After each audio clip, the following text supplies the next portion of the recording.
नमस्कार विद्यार्थियों, दुष्यंत विद्यापीठ की ऑनलाइन क्लास में आपका स्वागत है। पाठ तीसरा हमारा चल रहा था। पाठ का नाम था संघीय व्यवस्था के आधारभूत तत्व। आज हमारा टॉपिक है शक्तियों का विभाजन, कि भारतीय संविधान में भारतीय संघीय व्यवस्था है उसमें शक्तियों का विभाजन किस प्रकार किया गया है। यह इसके लिए एक प्रश्न और लिख सकते हैं। प्रश्न क्या बन सकता है यहाँ पर कि जो भारतीय संघीय व्यवस्था है वो भारत क्या है, भारत को विनाशी राज्यों का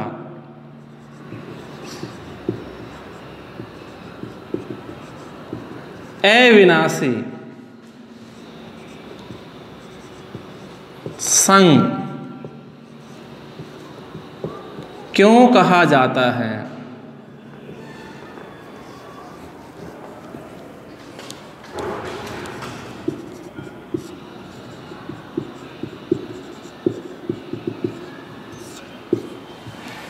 प्रश्न क्या हो सकता है कि भारत को विनाशी राज्यों का अविनाशी संघ क्यों कहा जाता है। कि जो राज्य हैं यदि संघ में मिलते हैं तो वो मतलब वहाँ पर विवाद हो सकता है, समस्याएं उत्पन्न हो सकती हैं, लेकिन फिर भी क्या है वो एक ही राज्य में रहते हैं। तो इस प्रकार यह प्रश्न भी बन सकता है।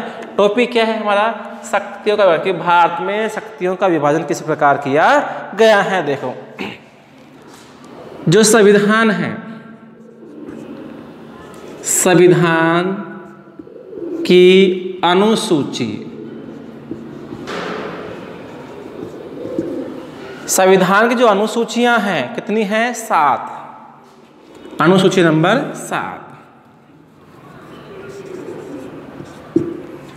भारत के संविधान में वर्तमान में 12 अनुसूचियां हैं। कितनी हैं, 12 अनुसूचियां हैं। 395 के अनुच्छेद हैं और 22 क्या हैं, भाग। ये भाग हैं, ये अनुच्छेद हैं और ये क्या हैं, अनुसूचियां हैं। तो वर्तमान में 12 अनुसूचियां हैं, 395 अनुच्छेद हैं, 22 क्या है, भाग हैं। मूल संविधान में 395 अनुच्छेद थे, 22 भाग थे। अनुसूचियां कितनी थी, 8 थी, लेकिन वर्तमान में कितनी हो गई हैं, 12 हो गई हैं। तो अनुसूची नंबर 7वीं में क्या है, जो शक्तियों का विभाजन दिया गया है, 7वीं और अनुच्छेद 246 में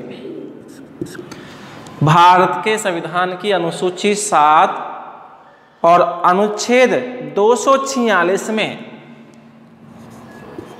केंद्र और राज्यों के बीच में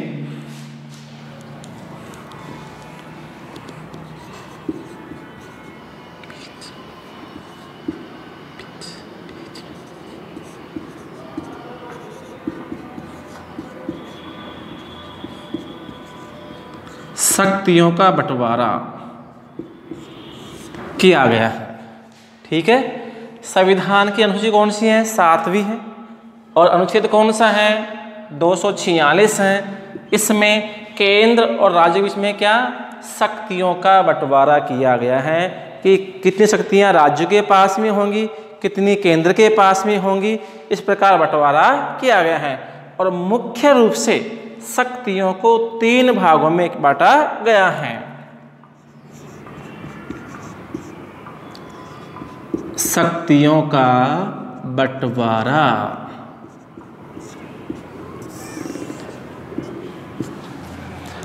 भारतीय संविधान में मुख्य रूप से शक्तियों को 3 भागों में बांटा गया है। कितने भाग हैं, 3 भाग हैं। एक तो हम कह दे संघ सूची,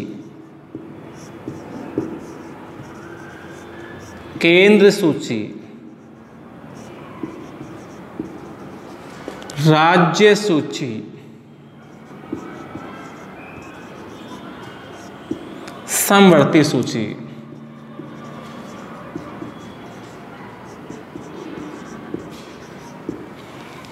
इस तरह शक्तियों को 3 भागों में बांटा गया है। भारतीय संविधान में मुख्य रूप से शक्तियों को 3 भागों में बांटा गया, जिसका वर्णन संविधान की अनुच्छेद नंबर 246 अनुसूची कौन सी है, 7 अनुसूची में इनका बंटवारा किया गया है। संघ सूची, केंद्र सूची, राज्य सूची और समवर्ती सूची। इन सूचियों में जिनका वर्णन नहीं किया गया है, इन सूचियों में जिनका वर्णन नहीं किया गया है उन्हें हम अवशिष्ट शक्तियों में रखते हैं। सबसे पहले संघ सूची में है वर्तमान समय में 97 विषय,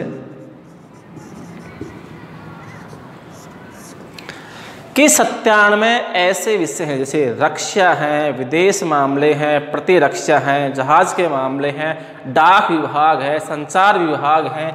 ये किसमें हैं, संघ सूची में शामिल किए गए हैं। ठीक है, रेल विभाग है। इस प्रकार बहुत से क्या है, 97 विषय हैं जिन पर केवल केंद्र सरकार, संघ सरकार कानून बना सकती है, उन्हें रखा गया है संघ सूची में या केंद्र सूची में। ठीक है, वे विषय जिन पर कानून कौन बनाएगी, केवल संघ सरकार या केंद्र सरकार क्या बनाती है, कानून बनाती हैं, उसे कहते हैं संघ सूची या केंद्रीय सूची, जिसमें 97 विषय रखे गए हैं। दूसरा है राज्य सूची, वे विषय जहाँ पर कानून बनाने का अधिकार, कानून कौन बनाएगा, राज्य सरकार क्या बनाएगी, कानून बना सकती है, उनमें उसे कहते हैं राज्य सूची के विषय। वर्तमान में 66 विषय यहाँ रखे गए हैं, 66 विषय, जैसे शिक्षा है, चिकित्सा है,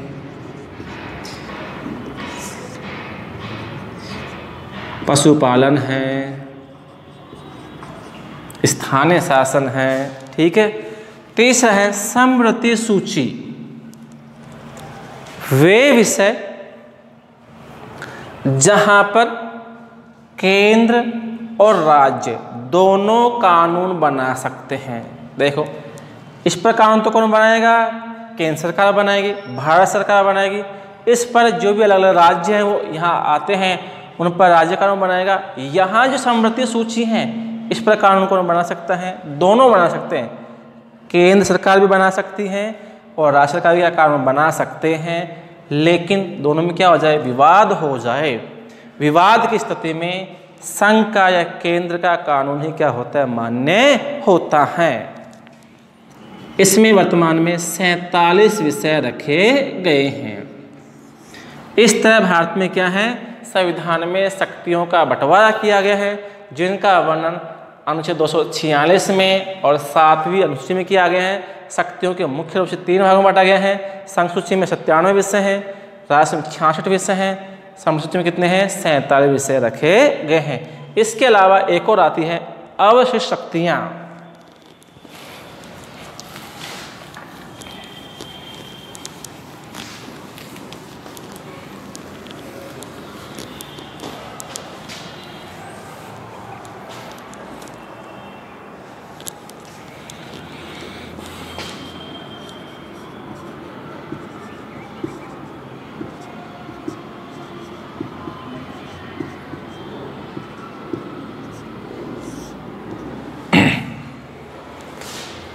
अवशिष्ट का मतलब है जिन शक्तियों का वर्णन अनुसूचियों में नहीं किया गया हो, संघ सूची या किसी भी सूची में नहीं किया गया है, उनको हम रखते हैं अवशिष्ट शक्तियां रखते हैं।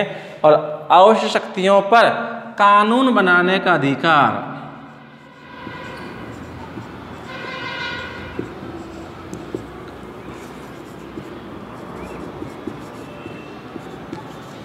केंद्र सरकार को है। कि जितनी भी क्या है आवश्यक शक्तियां हैं जिनका वर्णन सूचियों में नहीं किया गया है, ना संघ सूची में, ना समवर्ती सूची में, ठीक है, ना राज्य सूची में, उन सबका वर्णन आवश्यक शक्तियों में किया गया है जिन पर कानून कौन बना सकता है, केंद्र सरकार बना सकती है। इस तरह भारत में क्या है शक्तियों का विभाजन किया गया है। शक्तियों के मुख्य रूप से 3 भागों में बांटा गया है। केंद्र सूची में 97 विषय हैं, राज्य में 66 विषय हैं और समवर्ती सूची में 47 विषय का वर्णन किया गया है।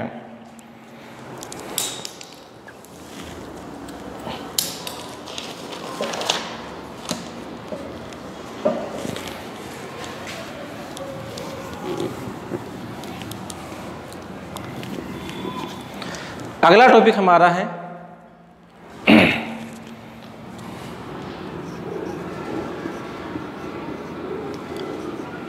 भारतीय संघीय व्यवस्था के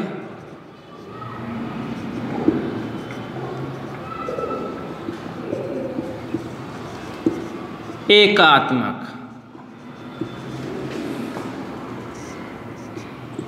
तत्व या विशेषताएं। देखो, भारतीय संघीय व्यवस्था के एकात्मक तत्व या विशेषताएं। अब टॉपिक है संघीय व्यवस्था, शक्तियों का बंटवारा है।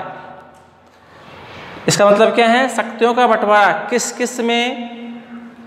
शक्तियों का बंटवारा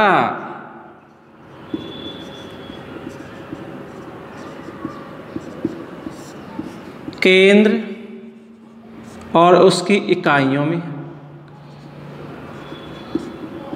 राज्यों में। क्या कहलाता है? संघीय व्यवस्था कहलाता है। क्या कहलाता है? संघवाद। तो भारत में संघीय व्यवस्था है, शक्तियों का बंटवारा है। अभी हमने पिछले पाठ में प्रश्न देखा था कि संघात्मक तत्व हैं, लेकिन फिर भी क्या है, कुछ तत्व ऐसे हैं जो एकात्मकता के, अर्थात केंद्र सरकार को क्या बनाते हैं? शक्तिशाली बनाते हैं। एकात्मक किसे कहेंगे? संघीय व्यवस्था के वे तत्व जो क्या कर रहे हैं? केंद्र सरकार को क्या बना रहे हैं? शक्तिशाली बना रहे हैं। उन तत्वों को, उन विशेषताओं को हम एकात्मक तत्व कहते हैं। ठीक है? किसे कहेंगे? वे तत्व जो भारतीय संघ व्यवस्था के हैं, जो केंद्र को राज्यों के बदले अधिक क्या करते हैं? शक्तिशाली बनाते हैं। उन्हें हम कहते हैं, क्या कहते हैं? एकात्मक तत्व कहते हैं। देखो कौन कौन से हैं, देखो।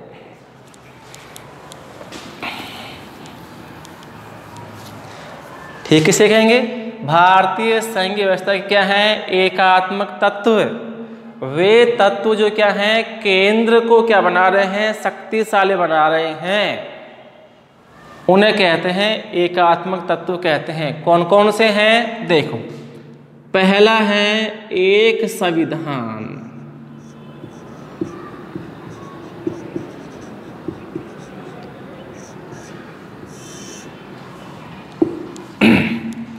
अब ये एक संविधान क्यों है? संघीय देश हैं, अमेरिका है, स्विट्जरलैंड है। संघीय देश, जितने भी संघीय देश है भारत को छोड़कर, वहाँ क्या है? केंद्र और राज्य के लिए क्या है? अलग अलग संविधान है। ठीक है? भारत में, भारत को छोड़कर लगभग जितने भी अमेरिका है, स्विट्जरलैंड है, वहाँ पर केंद्र और राज्यों को छोड़कर क्या है? अलग, उनके अलग अलग संविधान है। तो उनका केंद्र का अलग संविधान है, राज्यों का अलग संविधान, लेकिन भारत में सभी के लिए एक ही संविधान की व्यवस्था की गई है। अर्थात ये एक संविधान क्या करता है? एकात्मकता को दर्शाता है कि चाहे राज्य हैं, चाहे क्या केंद्र हैं, उन सब के लिए क्या रहेगा? एक ही संविधान रहेगा। अर्थात ये जो शब्द है, टॉपिक है, एक संविधान है, वो संघीय व्यवस्था में किसको दर्शाता है? एकात्मकता को दर्शाता है। दूसरा, एकल नागरिकता।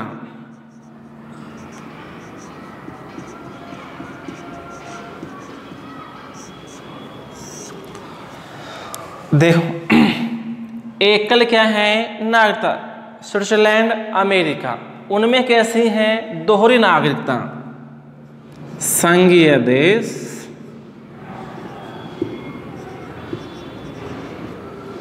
देशों के विपरीत। शब्द देखो, संघीय देशों के विपरीत। अमेरिका, स्विट्जरलैंड, दो देश हैं जहां पर कैसी हैं? अमेरिका में दोहरी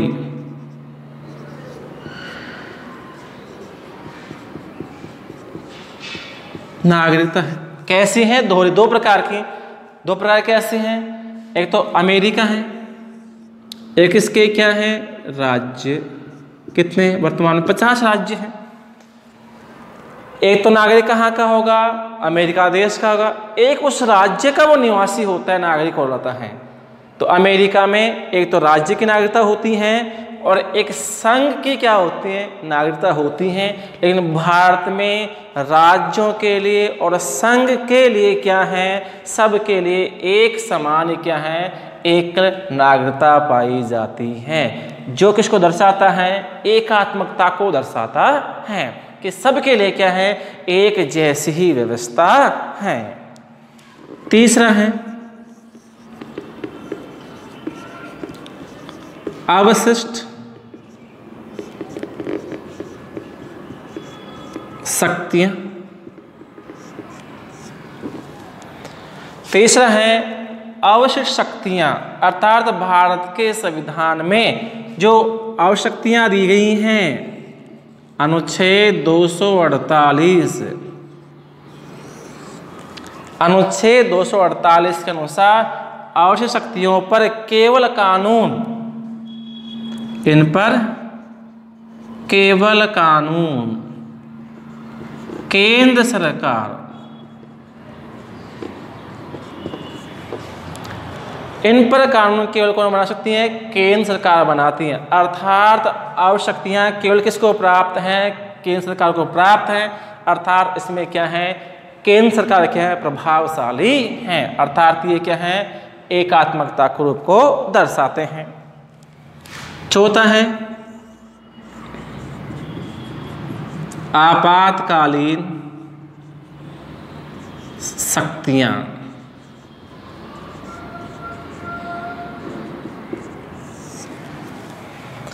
आपातकालीन शक्तियां क्या होती हैं?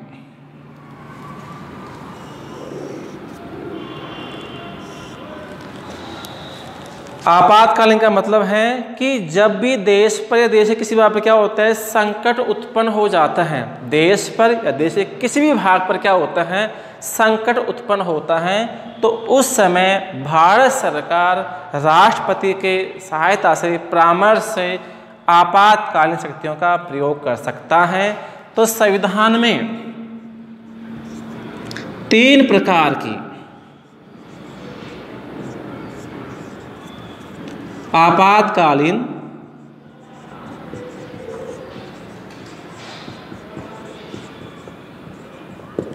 शक्तियों का प्रयोग किया गया है। अर्थात आपातकाल में भी जो केंद्र सरकार है वो क्या होती है, मजबूत होती है, शक्तिशाली होती है।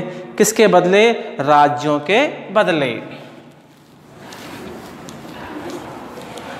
अब कौन कौन सी हैं, देखो पहली है राष्ट्रीय आपातकाल। राष्ट्रीय आपातकाल अनुच्छेद 352। इसमें क्या है कि यदि देश में क्या हो जाए, युद्ध हो जाए, बाह्य आक्रमण हो जाए या सशस्त्र विद्रोह,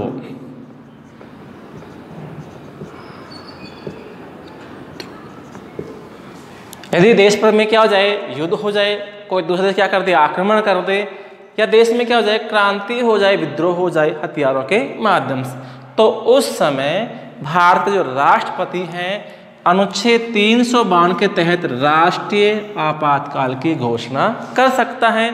अब तक 3 बार यह 3 बार लागू हो चुका है कि देश में अब तक राष्ट्रीय आपातकाल 3 बार लागू किया जा सका है। 1962 में, 1971-72 में और 1975 में। इस तरह भारत में क्या है, अब तक 3 बार अनुच्छेद 352 के तहत राष्ट्रीय आपातकाल लागू हुआ है। आपातकाल के समय सभी शक्तियां केंद्र सरकार के पास में पहुंच जाती हैं, राज्य सरकार क्या होती हैं, कमजोर हो जाती हैं। दूसरा, राष्ट्रपति शासन।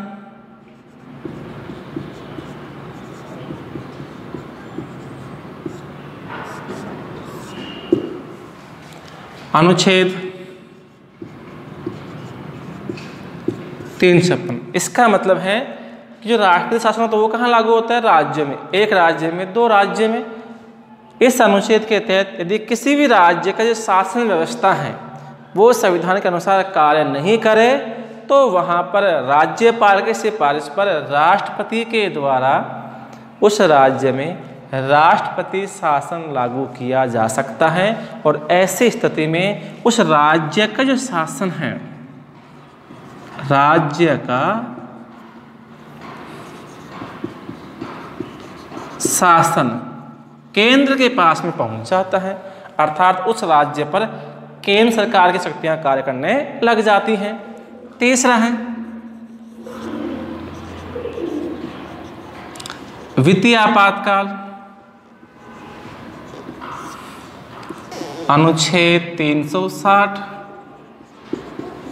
कि यदि देश में जो वित्तीय समस्याएं, आर्थिक संकट उत्पन्न हो जाए तो उस स्थिति में वित्तीय आपातकाल की घोषणा की जा सकती है।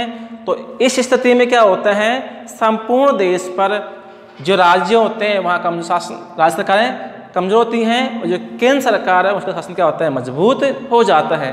तो आपातकालीन शक्तियों में भी केंद्र क्या होती हैं, शक्तिशाली होती हैं। इस प्रकार क्या होता है, ये भारत में आपातकाल लागू होते हैं। इसका प्रयोग एक बार भी नहीं हुआ है, इसका प्रयोग अब तक 100 से अधिक बार हो चुका है। और जो राष्ट्रीय आपातकाल है उनका प्रयोग क्या है, 3 बार ही हो चुका है। इस तरह ये क्या है, एकात्मक तत्व हैं किसके, भारतीय संघीय व्यवस्था के। आज के लिए इतना काफी, थैंक यू।